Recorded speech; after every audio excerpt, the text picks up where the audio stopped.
তিনবার ছোট্ট ছোট্ট সরকার হয়েছিল, পরিবর্তন কংগ্রেসের বিকল্প একটা সরকার, এবং সেখানে মূল দায়িত্ব ছিল বামপন্থীদের।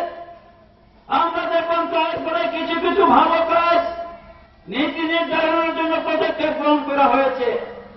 এই জন্য এটা বিষয়ে নাম পরিবর্তন হয়েছে।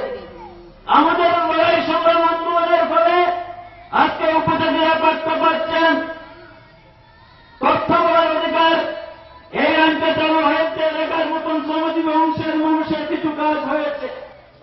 আমরা বলছি এমন একটি সরকারের দিন গঠন করা যেখানে সেই সমস্ত শ্রমজীবী অংশের মানুষের জন্য কথা বলেন এবং নীতি নির্ধারণ করেন। আজকে বেকারদের সমস্যা, দেশে 22 কোটি বেকার, অথবা কেন্দ্রীয় দপ্তরে প্রায় 40-42 লক্ষ শূন্য পদ আছে, কর্মসংস্থানের কোন চিন্তা নেই, ওনারা বিলুপ্ত করে দিচ্ছেন। আর এখানে কংগ্রেস বলছে গত নির্বাচনের আগে এখানে জনসভা হয়েছিল, আপনারা শুনেছেন। তাই আমরা বলছি আমাদের এই আসনে আগামী 28 তারিখ আসবেন আমাদের প্রার্থী জিতেন্দ্র চৌধুরী। উনি সোনাইমুড়িতে একটা সভা করবেন সকাল 9 ঘটিকায়। আপনারা সবাই সেখানে উপস্থিত হবেন।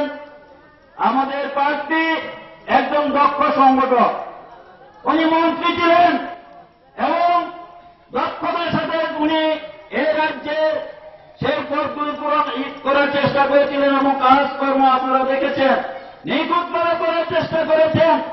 আমরা এমন একজন প্রার্থী আমরা আমাদের পার্টি দিয়েছে।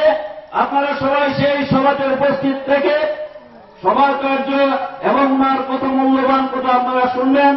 এই কয়েকটি কথা বলে এবং আগামী যে নির্বাচন 12 তারিখের নির্বাচন, আপনারা সবাই সংগঠিতভাবে সারিবদ্ধভাবে সকাল সকাল ভোট কেন্দ্রে গিয়ে আপনাদের ভোটাধিকার প্রয়োগ করবেন।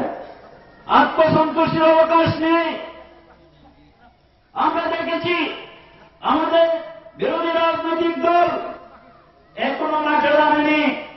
আজকে আপনারা হয়তো টিভিতে দেখবেন 25 তারিখে রাহুল গান্ধী বিশাল করে জনসভা করার জন্য এসেছেন। সেখানে ওনারা বিভিন্ন রকমের কথা বলবেন।